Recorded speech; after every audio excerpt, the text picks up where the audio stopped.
అని మీ ఇద్దరిలో కాంబినేషన్ అంటే ఏదన్నా ఉంటే అంటే డైరెక్ట్గా మొహం మీద ఫ్రాంక్గా ఏదైనా కష్టాలు పడ్డారా మీరు అంటే బొక్క ఎవరి కోసం పడ్డా నా కోసం పడ్డారని చెప్పే టైప్ మీరు. ఇదేమో ఏదైనా మాట్లాడంటే ఫస్ట్ ఒకసారి లేని కూడా వచ్చేస్తుండే. మీ ఇద్దరికి ఎప్పుడైనా ఫ్రాంక్ గా మాట్లాడుకుని గొడవలు జరగడం కానీ అరుపులు కేకలు అక్కడ వరకు వెళ్ళకపోయినా ఇన్స్టెంట్ అరుపులు హీరోలతో ఎవరైనా అరుపులు కేకలు కామన్ సెన్స్ ఉంది. ఇప్పుడు ప్రస్తుతానికి సార్ నా మీద అలిగే ఉన్నారు 27 రేట్ పోయిందని. అంటే ఇది కూడా ఒకటి ఉంది అన్న, అసలు ఈ యూనియన్ గొడవలు దీని వల్ల లేట్ అవ్వడము అది కాదు కానీ సరే ఇంకా రీజన్స్ గురించి మాట్లాడుకోవడం వేస్ట్ అనవసరం కానీ. సో కాకపోతే ఇదైతే ఒకటి ఉందన్న, 75th ఫిలిం లేట్ అవుతుందని ఫ్యాన్స్ ఉన్నారు. So sir the 75th film కాబట్టి మీరు ఏం ప్రామిస్ చేస్తున్నారు?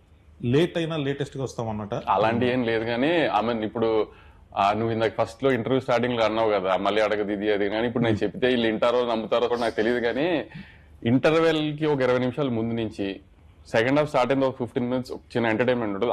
ఇంటర్వ్యూ ఆ తర్వాత ఒక పాట వస్తుంది, ఆ పాట నుంచి క్లైమాక్స్ లీడ్ దాకా ఒక 1 hour సినిమా ఉంటుంది. ఈ 1 hour 25 minutes అరౌండ్ ఇంటర్వెల్ ముందు 20 minutes ఈ 1 hour సినిమా అయితే ఊగిపోతుంది గ్యారంటీ స్క్రీన్. అదైతే నేను గ్యారంటీ చెప్తున్నా. నీకు కూడా రెడీగానే ఉంది, నీకు చూపిద్దాం రెడీ అయ్యాడు బాను కూడా 3 రోజులు నువ్వు చూద్దు కానీ